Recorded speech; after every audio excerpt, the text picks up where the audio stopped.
I'll offer a guided meditation a little later in the evening, so we'll do a somewhat shorter meditation as we begin. There we are.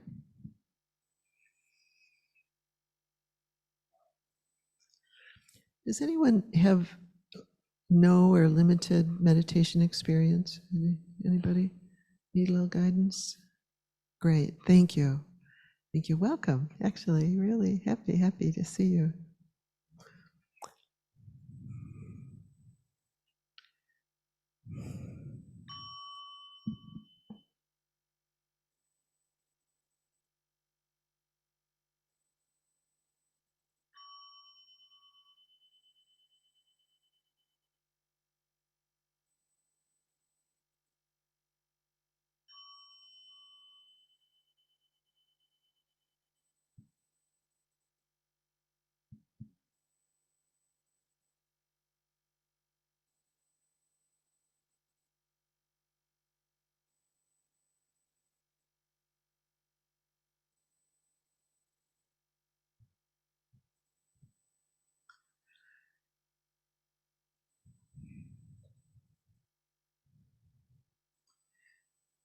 And take a moment and check in with yourself. How do you know that you're here?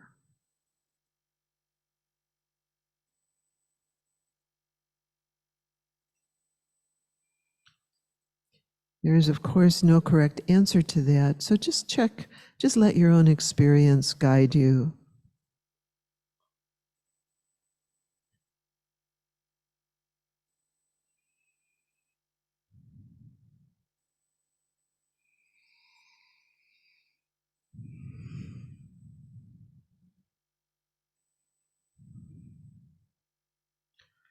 How do you know that there is this body sitting here?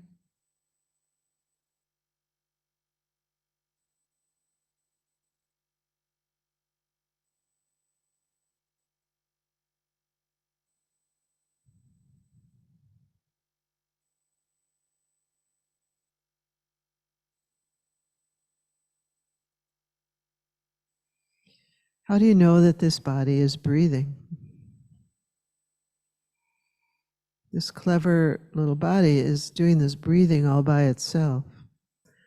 It doesn't require your input.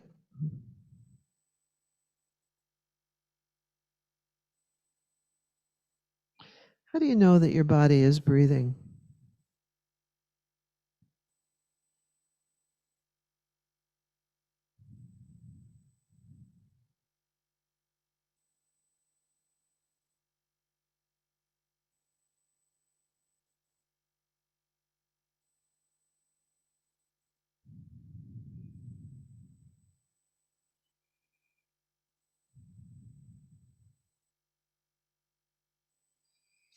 Notice that there is an awareness that knows these things. And then there is the breathing itself.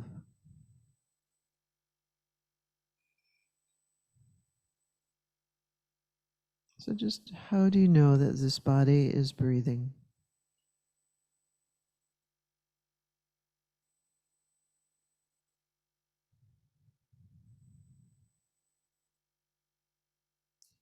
You can, of course, adjust it a little bit. You could, for example, if you wanted to right now, deliberately take a slightly deeper breath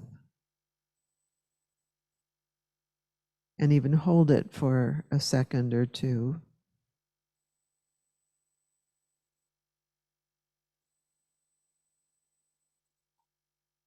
And then release it.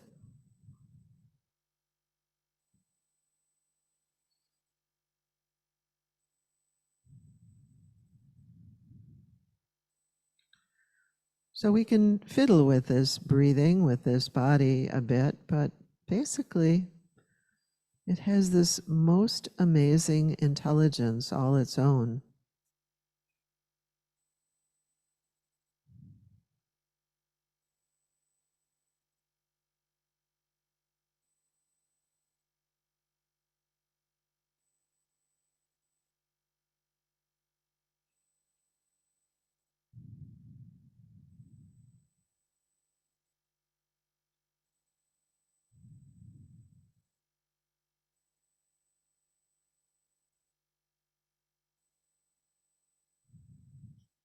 Take a moment and look to see if there's any quality of ease anywhere in the breath.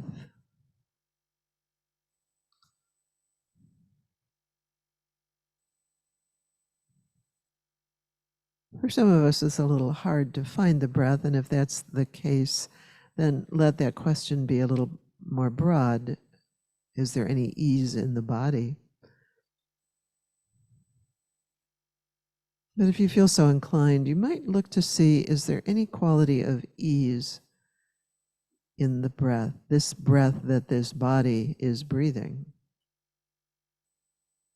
Anything about it that feels comfortable or good?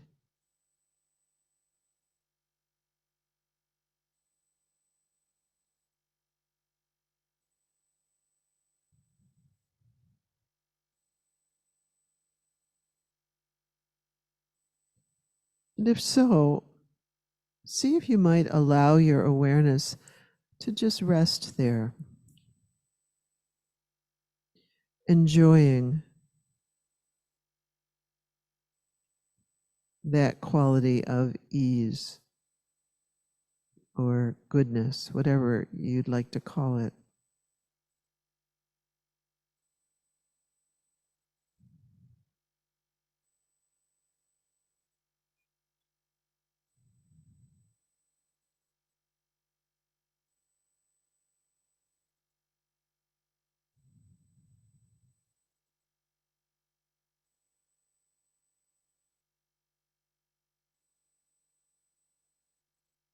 Just allow yourself to rest there the way you might rest in a on a float in a swimming pool on a warm day. And just sort of resting awareness.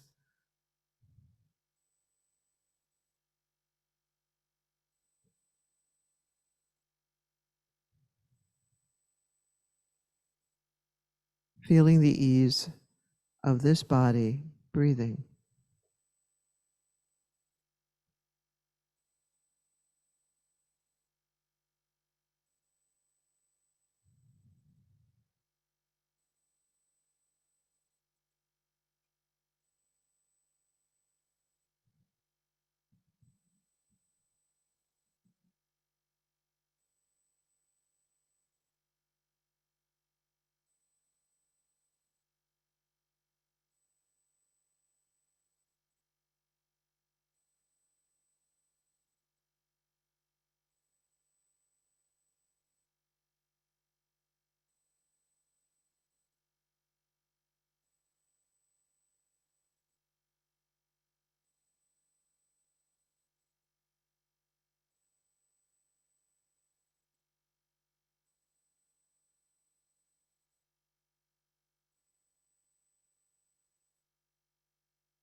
One of the other very clever things that this body does is it thinks.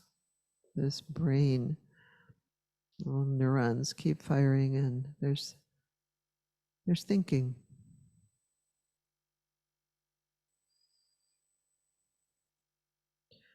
So there's nothing, of course, problematic about thinking. We need to be able to do that. But for these moments, we're letting the thinking go as much as we can. And when we find ourselves, when awareness notices that we're lost in thought,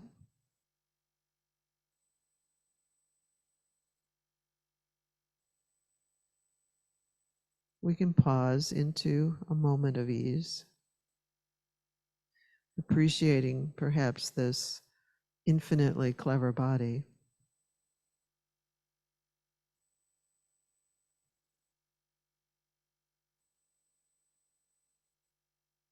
And then allowing awareness to come back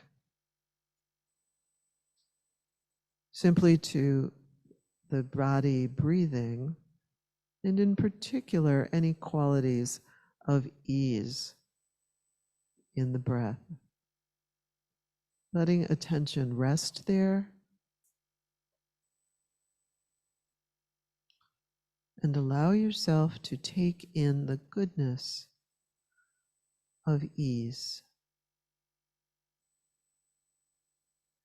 Not trying to strangle it, make it bigger, unless, of course, it just wants to be bigger.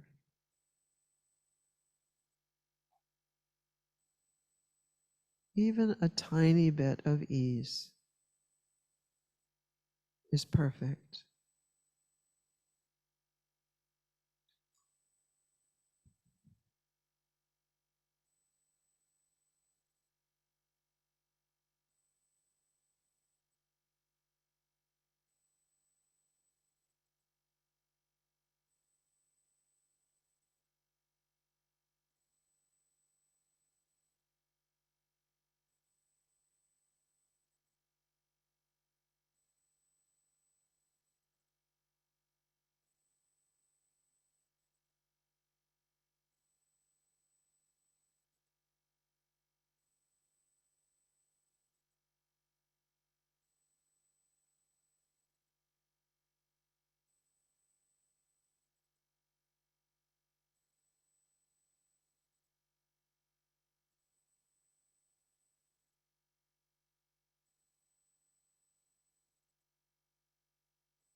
once again, we often get caught in the mind's wanderings. It's just what we do, it's not a problem. It's just that for these purposes, for these few moments, we're inviting ourselves to step out of thinking and rest directly in the experience of ease in breathing.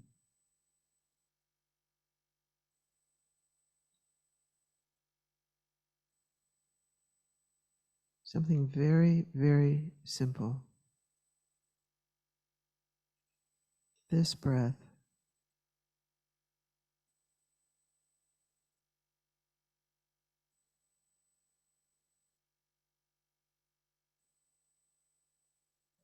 And this one.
May all sentient beings, boundless as the sky, may all beings have happiness and the causes of happiness.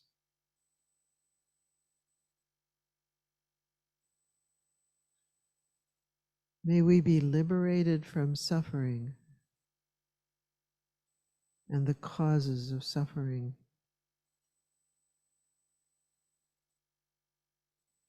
May we never be separated from the happiness which is free from sorrow. May we rest in equanimity, free from ignorance, greed, and aversion.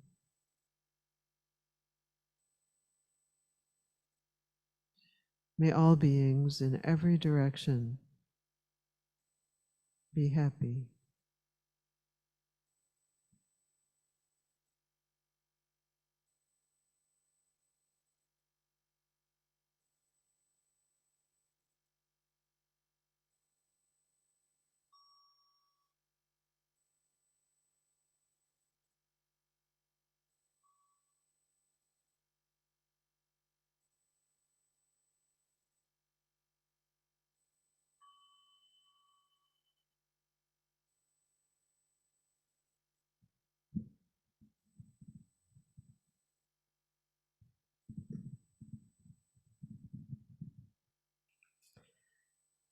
So it's 7:31. Let's take about a 5-minute pause for you to just check in with each other a little bit. Maybe meet somebody you haven't spoken with before. And people at home, if you don't have to leave, you could hang out and chat with each other for a few moments. And we'll come back at 7:36, 5 more minutes. So ridiculously short amount of time to do what I just invited you to do. But anyway.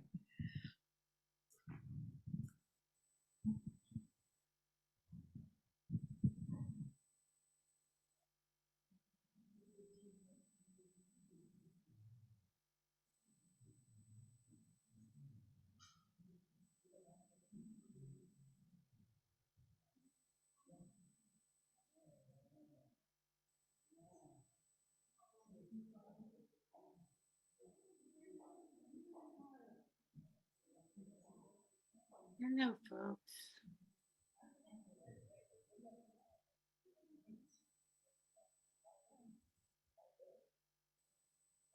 Hi, Eliza. Good to see you, Barbara. Good to see you too.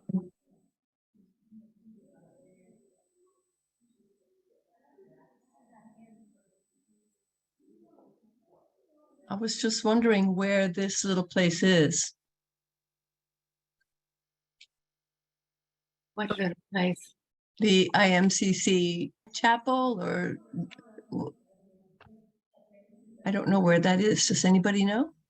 It's at the Unitarian Universalist ship in Charlottesville, and that's the sanctuary.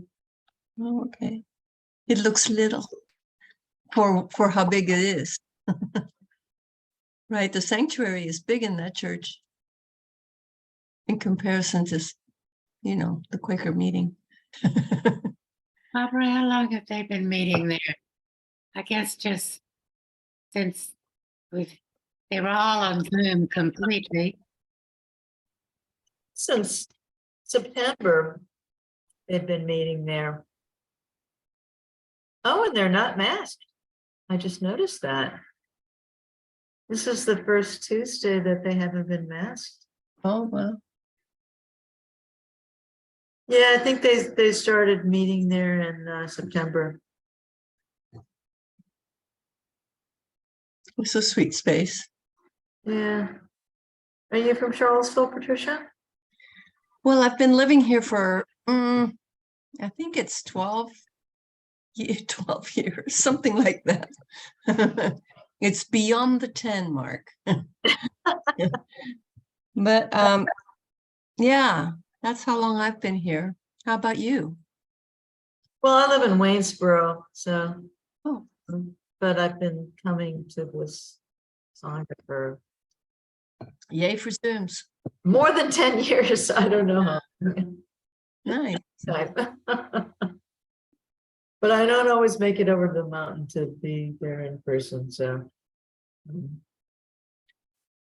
Eliza, you've moved away, haven't you, from Charlottesville? Are you in New York? I'm in Massachusetts now. In Massachusetts? Yes, in Amherst, Massachusetts. And yeah, it's been quite a huge change, but I'm close to family and grandchildren, and that part is good, but it's Good. been quite a challenge. But I'm really glad to have a Zoom connection. There are Buddhist sanghas up here, and I'm a Quaker / Buddhist. There's a large Quaker meeting, but so far it's been enough of a challenge just to move into this community. So I do still connect with the Sangha in Charlottesville. Yeah, it's great that you're staying connected. Yeah. It's been wonderful. Yeah. It really is. It's part of the blessing of the technology. A lot of issues with technology, but that's the blessing of it. It really is a blessing. Mhm. Yeah. Actually, I'm doing the Quaker meeting up here by Zoom. They're on Zoom, so it sure does make it easy. I call them Hollywood Squares meetings. I don't know if any of us feel like stars in these little squares, but But I just really love it. I love being together and opening my eyes and seeing everybody. yeah. You know, there's something about that is really touching, and it really feels so sweet. Yeah, I agree with you. Do you ever come into town, Patricia? I do. I actually live right in town. I live on just a little in what they call North Downtown, Ah, McIntyre Road. I'm about a block away from Seaville Coffee. yeah, I know just where that is. Yeah, What did I say? These houses are up the hill. yeah. It's like this. It's Like like a this now. birdhouse. Is that it? Oh, Yeah. just now? Hold It's like up. this now? Whatever. So, tonight's talk, as some of you know, is the 9th in an infinitely long series on happiness. I started out thinking this was going to be about 6 talks. We're now in 9, and it looks like it's going to be about 45 talks on happiness. Just really focusing on cultivating happiness. And the title of this talk is The Gift of Moral Conscience. Moral conscience can really seem like a bummer. We'll talk about that in a minute, a little bit later, but really the invitation is to really relate to it as a gift, We'll see how that goes tonight. I want to offer a few general words, and then we'll do a guided meditation, and then we'll talk a bit, and then we'll do a contemplation, and then we'll talk a bit more, and I have 2 poems, and it will be finished by 10 easy, so we're good. So we'll see how much of that we can get in tonight. So the whole series is about happiness, and the Dalai Lama's quote, which you've heard me say 4 million times, the purpose of life is to be happy. It's Matt. Matt and I have an announcement, don't we? We should pause right here and make our announcement. Now that you are here, come. Matt had a yoga class, and so he couldn't be here early. So we wanted to talk about 2 weeks from tonight, right? Or yeah, 2 weeks in a day, 2 weeks from tomorrow night. And Sure. Hi, everyone. Hi. Oh. Oh, over there.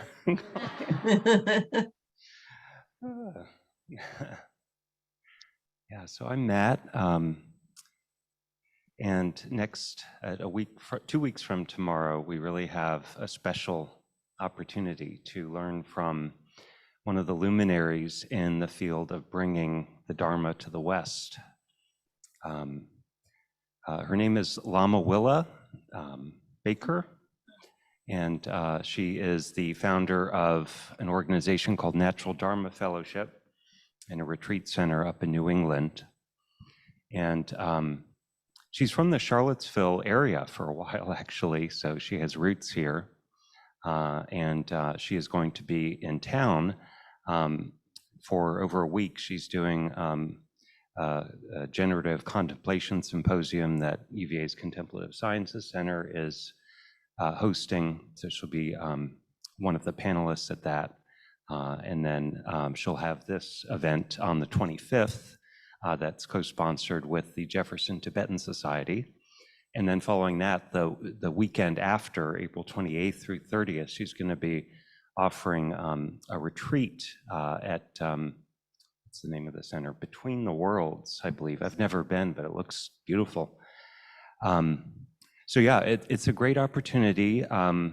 Willa earned her doctorate from Harvard, so she has a strong academic grounding.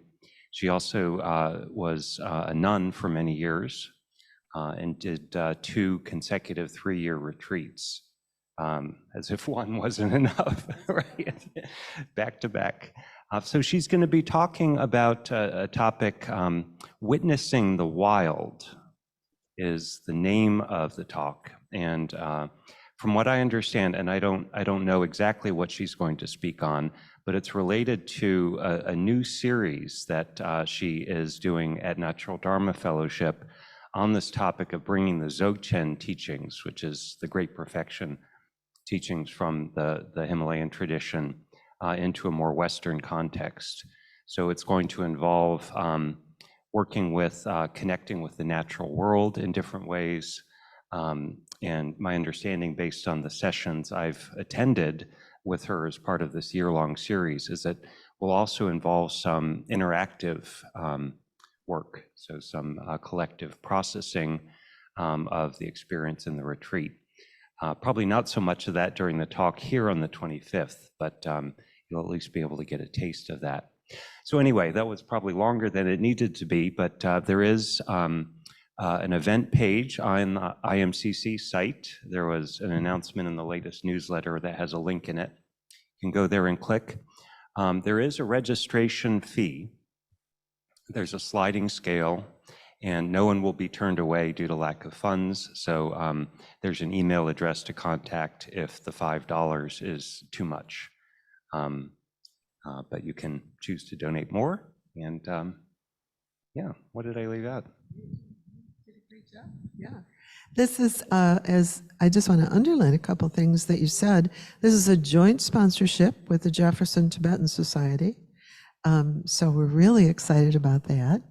The fee is because we wanted to offer Dana to Lama Willa, and we want to make sure that we have Dana to offer Lama Willa. So that's why there's a fee. And Matt said that she's one of the luminaries. I just want to underline that.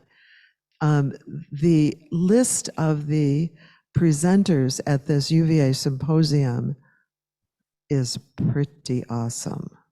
It's pretty awesome. And Lama Willa is one of them. So we're really lucky to have the privilege of hearing her teaching and it's a Wednesday night. We tried to get it on a Tuesday night, didn't succeed. So it's a Wednesday night, but really hope that there will be lots of us who are here and present to hear her teaching. So yay. Then 2 3-year retreats, that's pretty good. Yeah, that is good.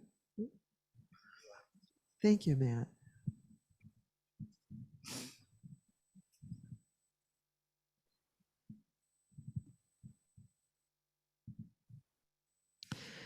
So the purpose of life is to be happy.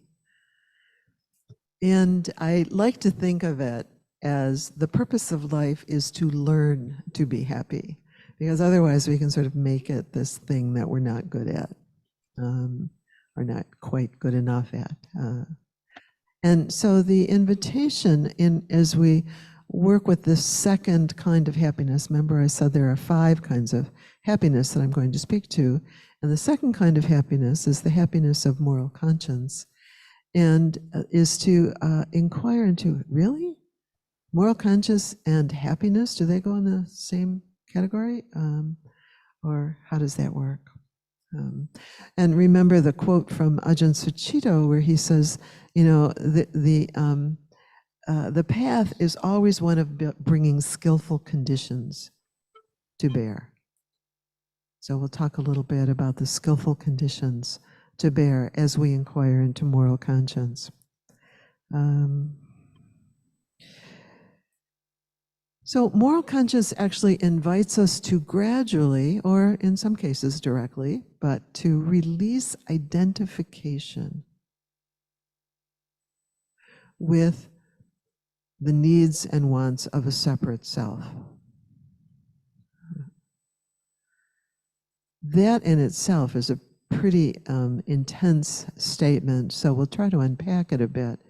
But to release identification, we're not trying to not have a self.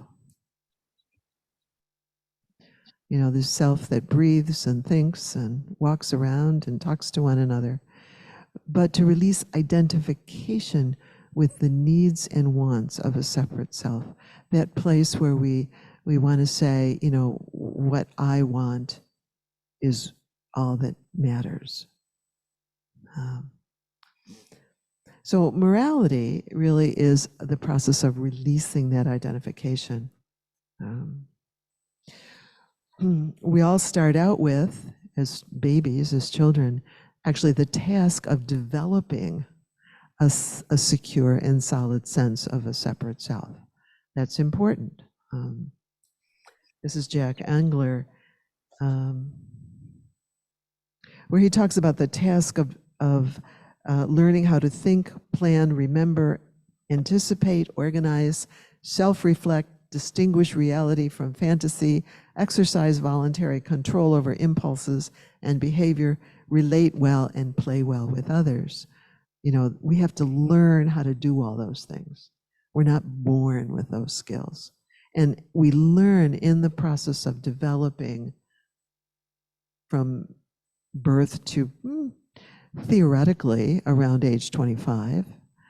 You know, many of us, we can notice, we'll talk about that maybe a little bit more next time, we can notice ways that we have little blips where we haven't quite mastered all those developmental stages, but we learn how to play well with others. And that's part of our just normal developmental process.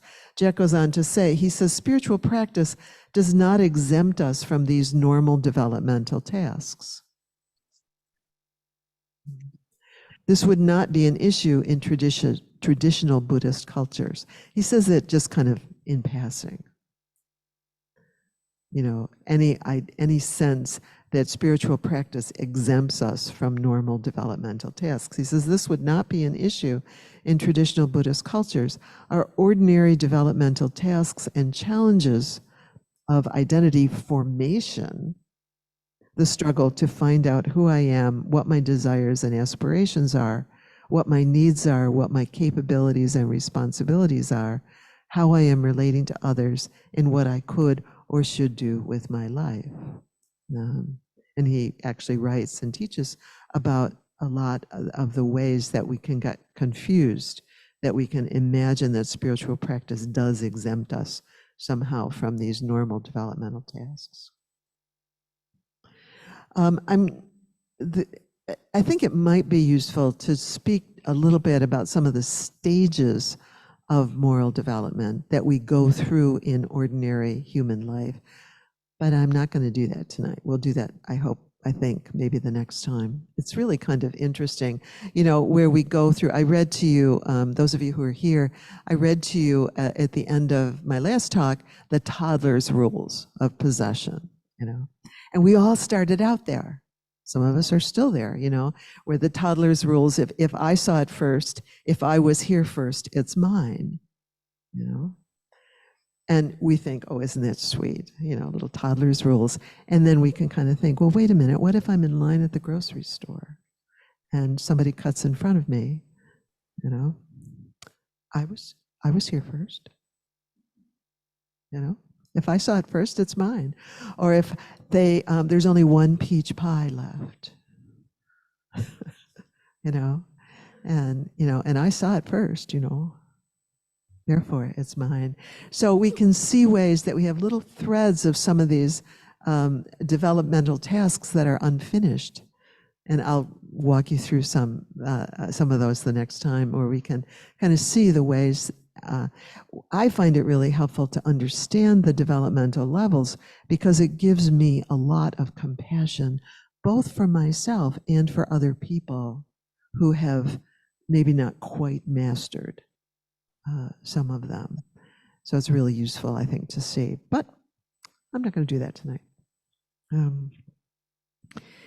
Ken Wilber says, enlightenment is where individuals experience themselves as being literally one with all of reality, one with the entire universe, one with all beings, where all beings, all beings, all beings, all beings, all those beings that you read about in the newspaper today, all beings are seen as part of the tapestry of unfolding of all of the waves and forms and experiences of this great ocean.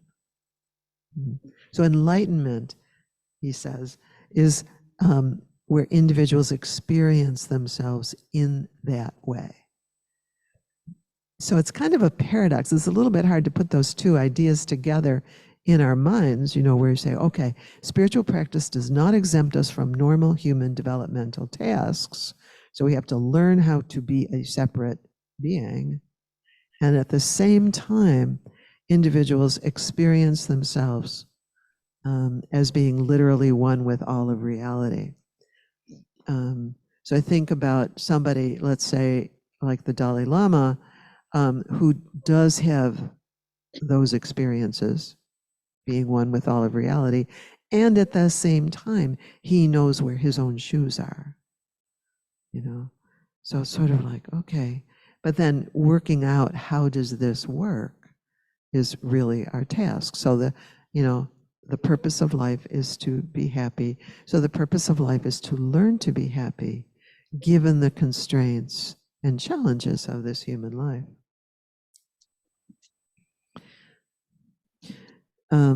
When I was reading Ken Wilber's quote, I was remembering St. Paul to the Corinthians. I was raised Catholic, and so I often go back to my Christian heritage. Love bears all things, believes all things, hopes all things, endures all things. And some of you have heard me, I give a talk based on Carole King's song, where she says, only love is real. Everything else is illusion. And that's really what she's referring to, that we have these illusions of a separate self, which are real in their own way, but ultimately it's illusion. In fact, only love, universal love, is real. And so Carole King's statement and St. Paul's statements are actually very Buddhist statements. So moral conscience is not about making a self who is good or even good enough. It's about learning to align this being, learning to align it with the deepest truths of the universe, abandoning things that obscure that knowing,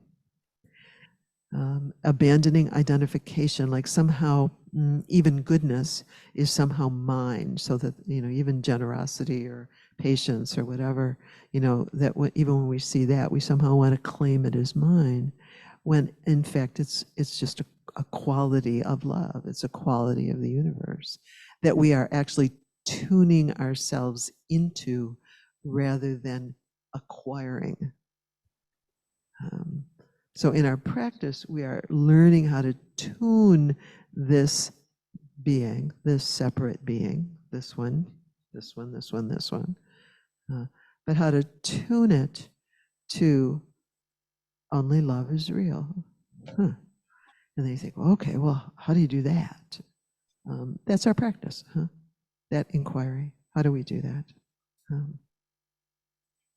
It requires awareness and then deep and penetrating and ongoing inquiry and insight. Gentle, kind, patient, ongoing, penetrating insight, and often with a little help from our friends, so that when I'm caught in obscurations, you will help me. You will point out to me something that I'm forgetting or missing. Thank you. So we help each other. So I wanted to offer a guided practice of seeing a bit of the gift of this kind of awareness. The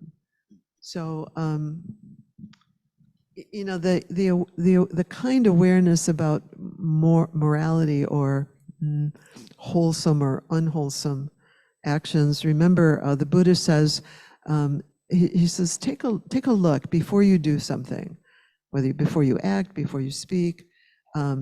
Is it going to lead to your affliction, to the affliction of others? While you're doing it, take a look. Is it going to lead to your affliction or the affliction of others? Afterwards, take a look. Did that lead to my affliction or the affliction of others? So that he invites us into a quality of awareness. And it's a little tender, a little tricky, because some of us, and I think perhaps especially in the West, I'm not sure if that's exactly true, but might be, that some of us really, once we have awareness, that we want to kind of look for what's wrong. But what we're looking for is just how to align. And we can't see that unless we kind of notice ways that we kind of don't really quite line up, if you will.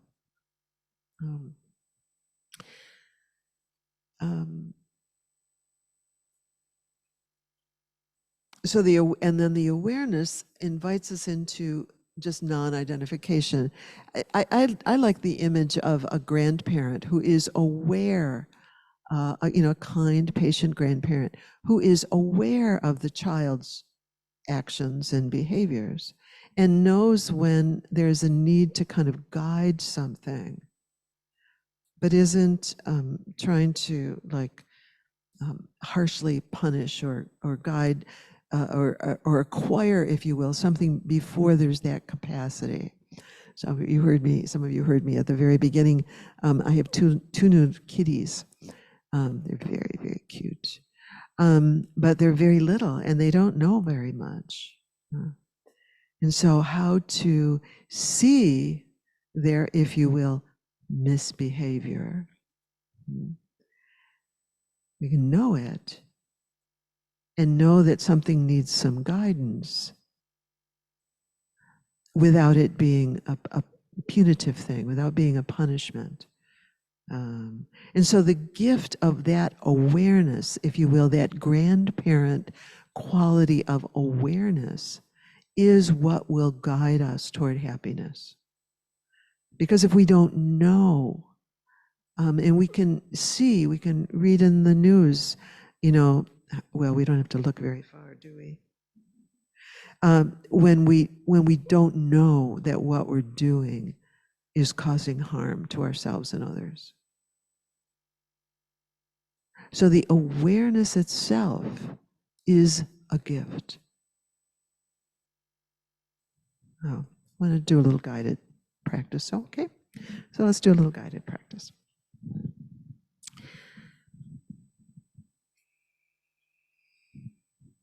This comes from, I adapted it from a guided meditation that one of my favorite teachers, Ajahn Suchito, has offered.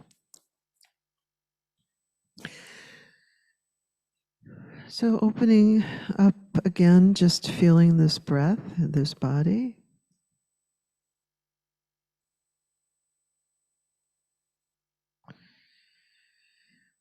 Taking perhaps a slightly deeper breath again.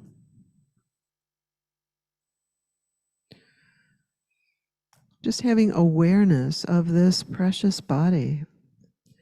Incredibly clever. All the things it can do. Holy cow. Carries all this nutrition and blood and fluid, and it heals itself, and it walks around. It does all these things. Thinks.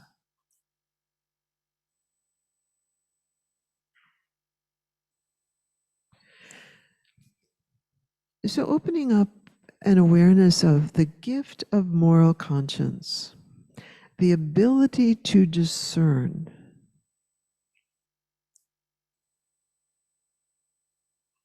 which enables us, first of all, to simply recognize what's happening.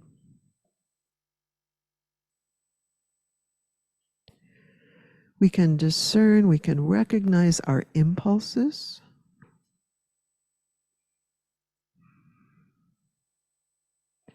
I want to push that person out of the way who wants that peach pie. You know, we can recognize our impulses. We can recognize, we can discern our own thoughts. We can have awareness of our emotions.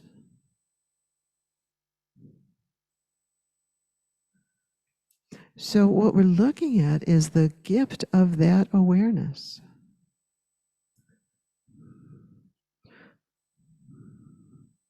This kind grandparent inside who can simply see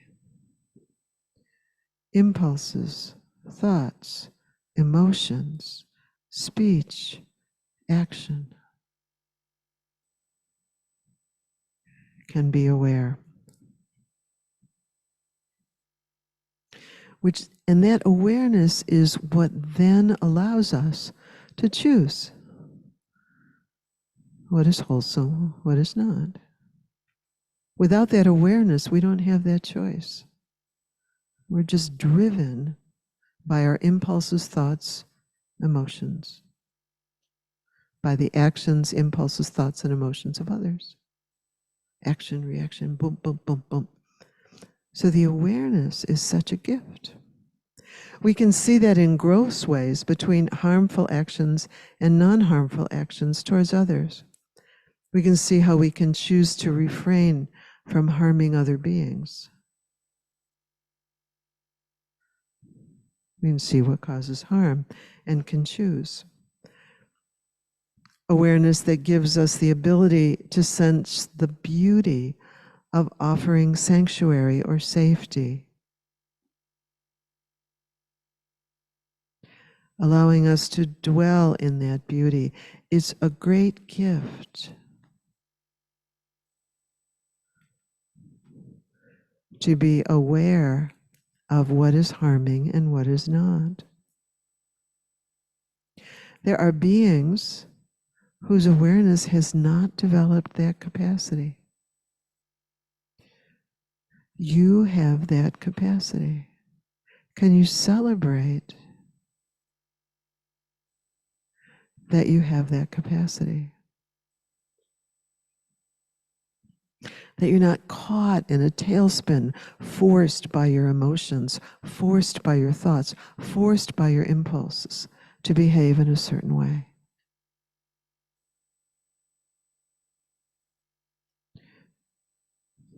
You can know what might be wholesome, what might not. We can invite ourselves to be gladdened and comforted by the awareness itself, that ability to discern. allowing ourselves to feel reassured and oriented and strengthened around that sensitivity, that very sensitivity, such that when transgression occurs, we know it.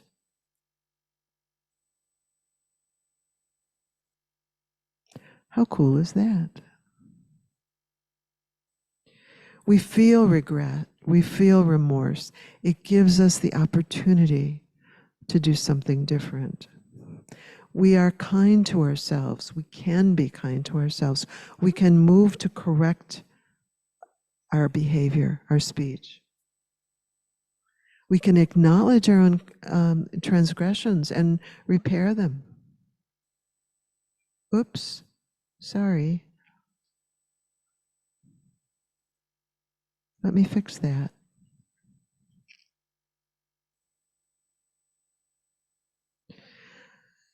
All of this is much more important than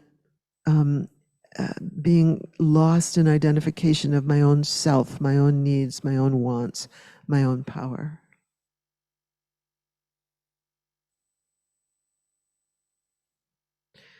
My own wanting to get my own way.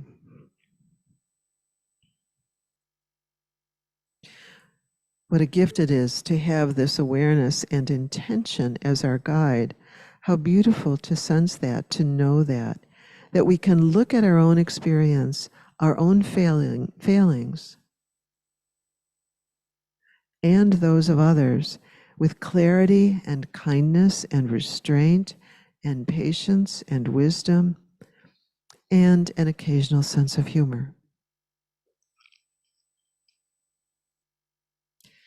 So receive it, take it in, absorb the goodness of that awareness.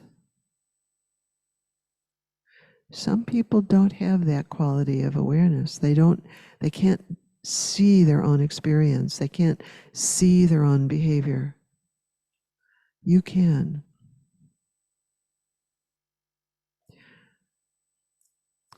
How is it for you to know that you can do that?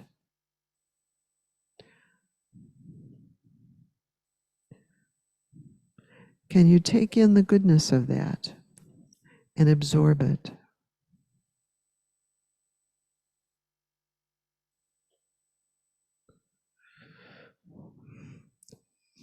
How does it feel in the body? How does it feel in terms of the mental tone? Is it sharp and angular, round, soft, fuzzy?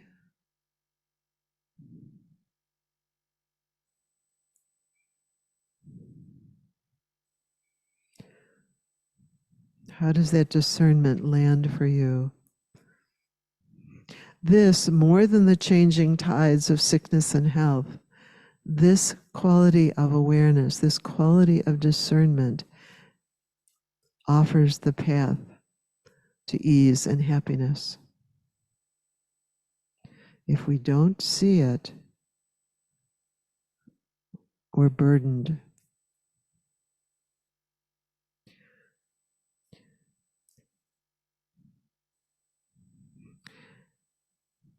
We are able, with this quality of awareness, to open to kindness and compassion.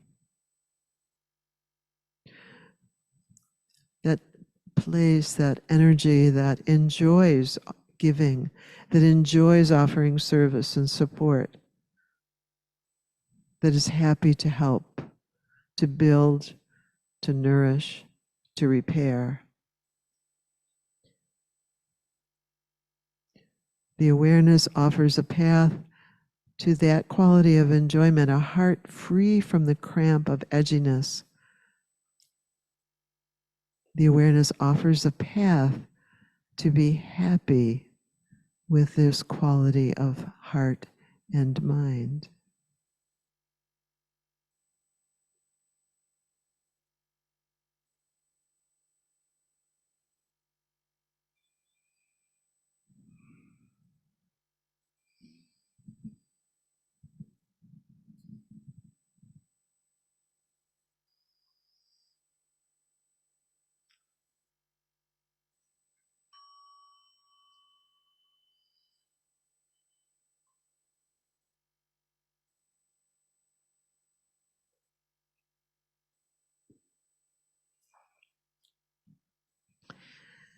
What's interesting?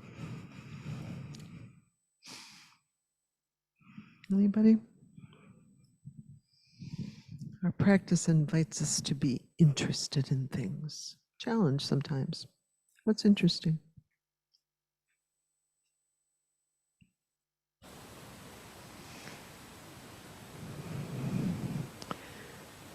Anybody here have anything interesting?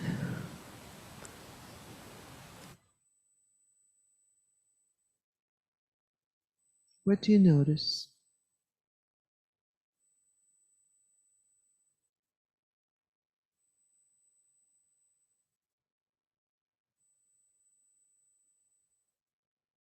What do you notice?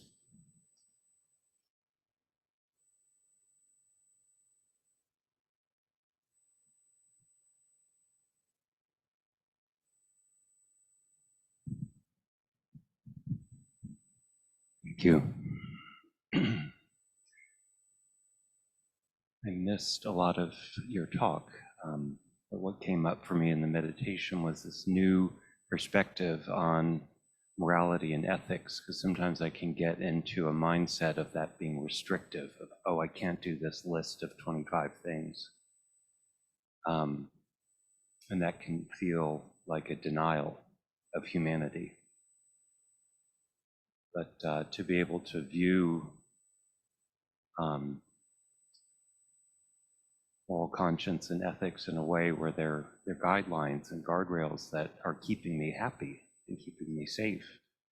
And, I think of the 5 precepts and how I could think of, I can't kill anything, but I could also think of it as I can support life.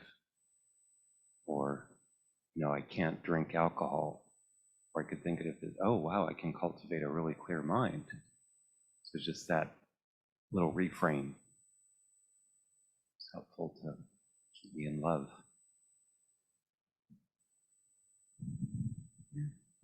I think that's true for anybody else have that experience where we think of morality as like a whole bunch of rules that we don't follow right, so yeah. Anybody else? Anything else?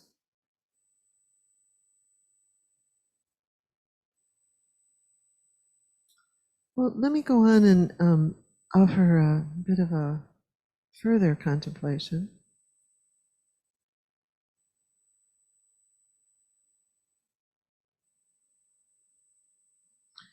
So resting in gladness and kindness can seem almost impossible in our troubled world.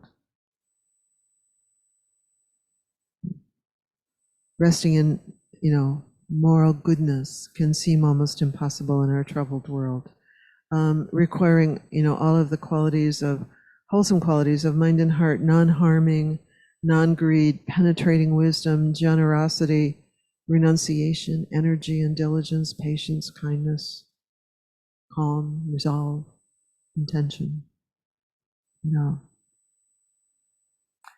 So the invitation, and what I'm, wanting us to touch into tonight, the invitation is to, like, when we did the meditation, the invitation is to rest in goodness. The invitation of moral conscience is to rest in goodness. And if we don't have that intention to rest in goodness, first of all, we'll get really confused. Like the whole thing, even, Matt mentioned, non-killing. Well, what about fleas, And what about, that tick that's on me? What do I do? What do I do? That we can get really troubled about, and kind of narrow and tight and scared and or negative about ourselves or others. But that's not really the intention of the guidance around moral conscience. Moral conscience is, how do we cultivate given this? I'm in an abusive relationship. How do I cultivate given this? Clear seeing, and moral goodness. It's a real inquiry.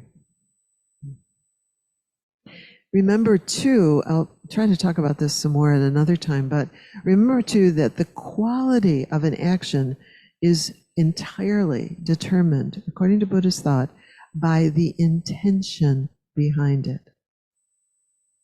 So the intention of non-harming, the intention of not taking what is not freely given, the intention of clear seeing, the intention of sexual restraint. So the karmic, if you will, quality of an action is entirely determined by the intention.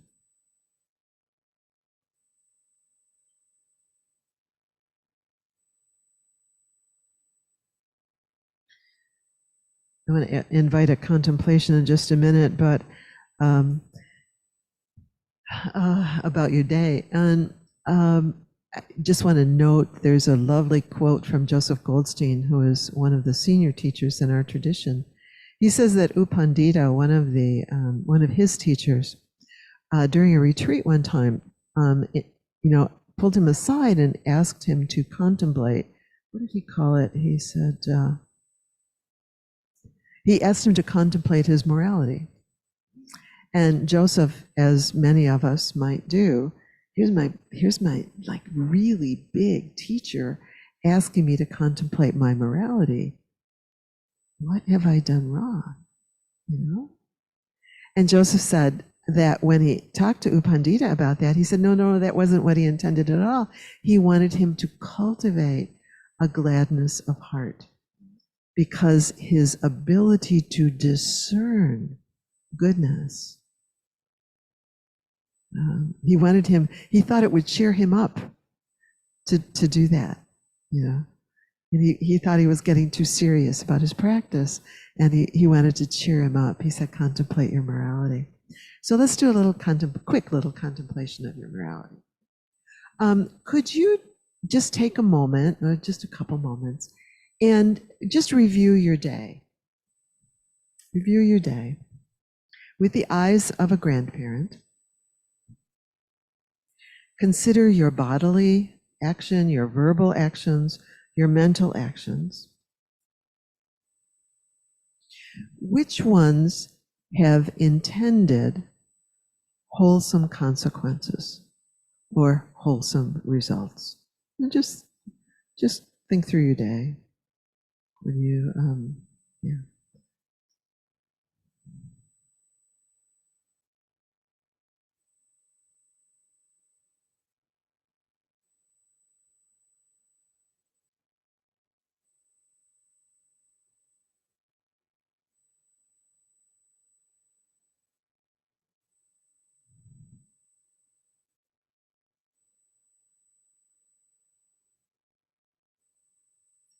I would invite you also to notice while you're doing that, if the mind has a tendency to either say, nope, or not good enough, or yeah, but what about that other thing that you did that wasn't so wholesome?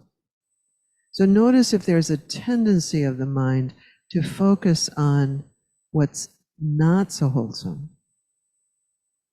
And if so, just keep bringing yourself back. Think through your day. What actions, what speech, what thinking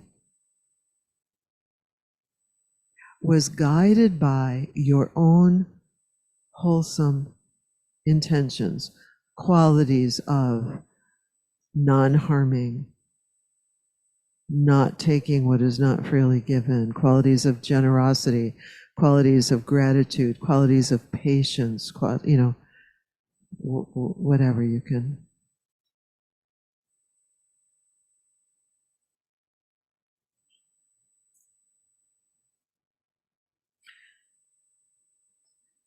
Would anyone be willing to share? It's a little dicey, isn't it? I mean, when we start really sharing our own goodness.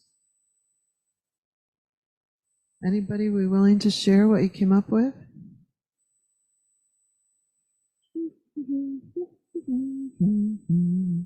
I can share. Can you hear me? Barbara.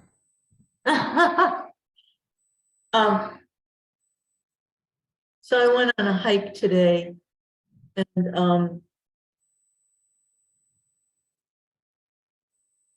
to Elliott Knob, and we all climbed up this fire tower, and then, you know, I was really ready to come down from the fire tower, and people kept stopping and taking pictures, and, you know, I was really ready to come down, and then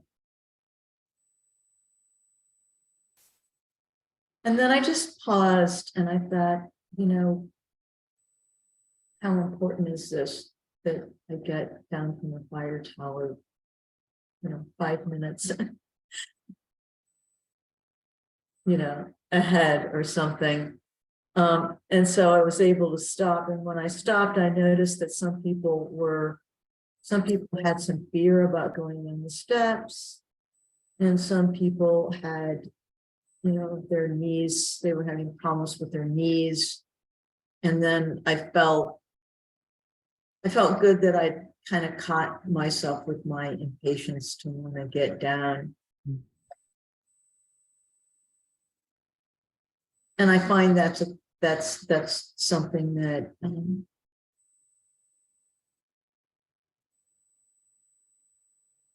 I'm getting more able to do, is just kind of pause, and because I really want people to do what I want them to do.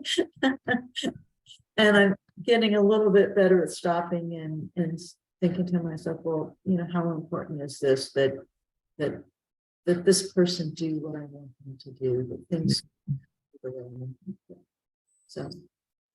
So, Barbara, if you look at your own experience there with the eyes of a grandparent, is there any quality of gladness that you were able to do that today? Well, yeah, there was, you know, when I really look at it, when I get like that, when I get impatient and I want things, Yeah. that's not, it's not really a great place to be in, you know, it's not like a happy place to be in, to be impatient and gosh, you know, she'd move along, and, you know, that's, it's a happier place to be in, to just be able to back up and just go, oh, okay, wait a minute, you know, why don't I just relax about this? How about now, as you are noticing your ability to do that? Is there any quality of gladness as you speak? In this moment now? Yeah, yeah. Uh-huh.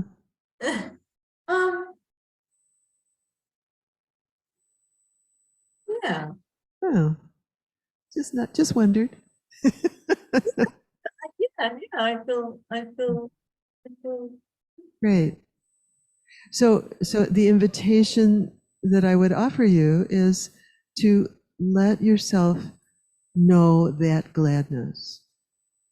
Oh, I can do that. I did that. So the awareness of that capacity. Thank you. That was a very generous sharing. Thank you. Anybody else?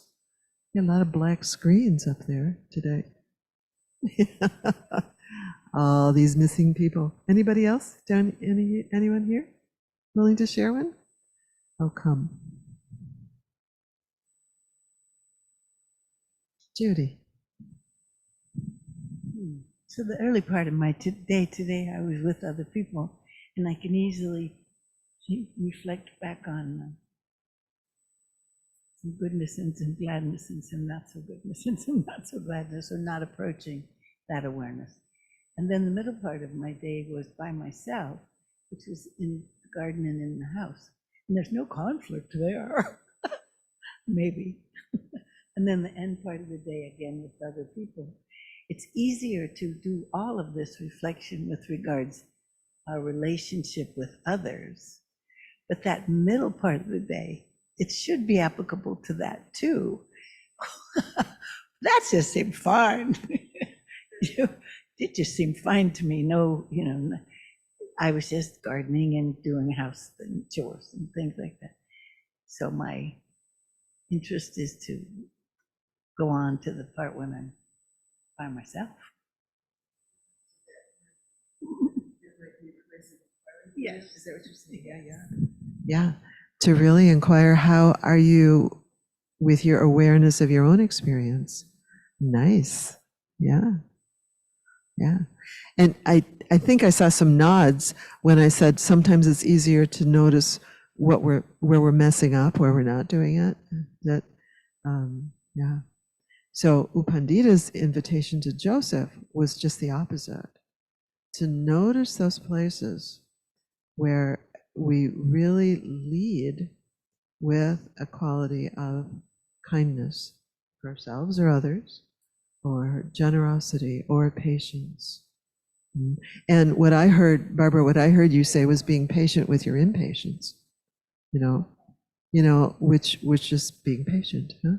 Which is being, it's sort of like, again, the grandparent with a little child who's impatient. It's like, it's okay, sweetheart, it's okay, which was just such a lovely being with yourself, being with, patience with your impatience.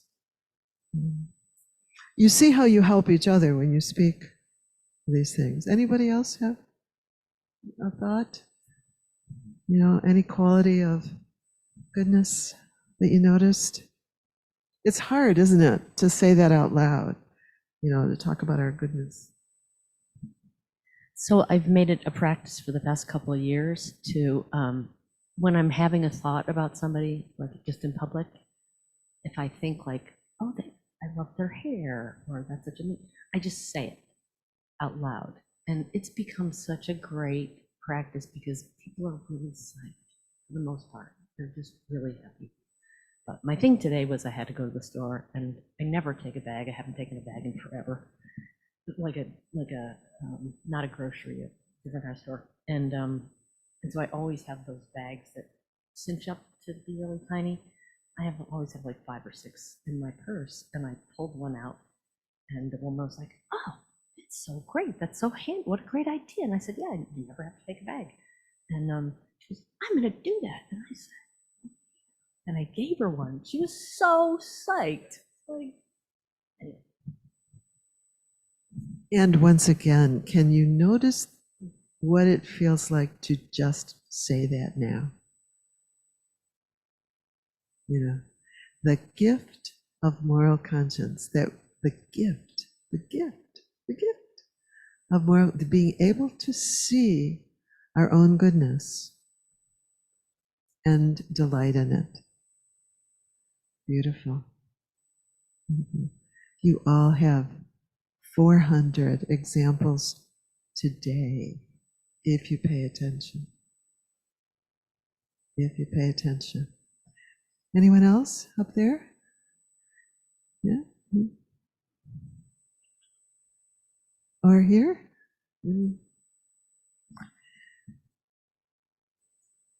So I'd like to offer you some homework. You know what it's going to be. At the end of a day, at the end of your days, take a few moments and contemplate your own goodness, your intention, your wholesome intentions, your wholesome speech when you said something, your wholesome speech when you didn't say something, that you had the thought, I think I'll refrain. The wholesome speech that you might have in your mind, that you might not even say out loud. Your wholesome patience.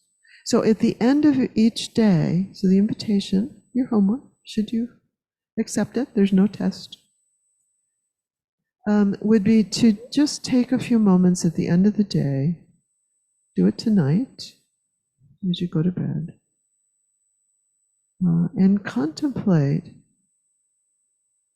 use your moral conscience, use your capacity to discern, and notice what was wholesome, what you did or thought or spoke that was wholesome. Okay? And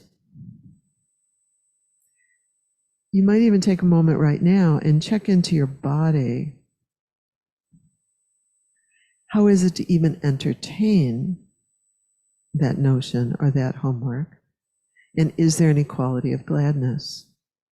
So if there is a quality of gladness, let yourself know that. Find that in your body. Enjoy it. Let it nourish you. And that's all I have to say. Oh, wait, I have a poem. I have two poems. This one is from Alice Walker. She says, love is not concerned with whom you pray or where you slept the night you ran away from home. Love is concerned that the beating of your heart should harm no one.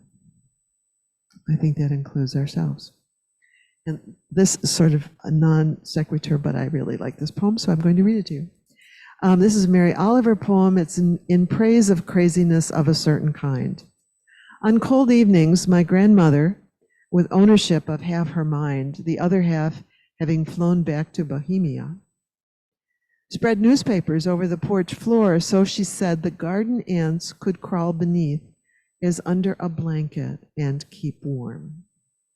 And what shall I wish for myself but being so struck by the lightning of years, to be like her with what is left, that loving. So, there you are. Be well.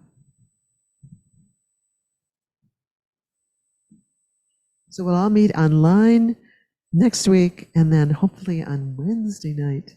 We haven't figured out what to do about Tuesday night yet, but we'll get there. So stay tuned about that. So blessings, everyone. Thank you, Sharon. Thank you, Sharon. Welcome. Thank you, Sharon.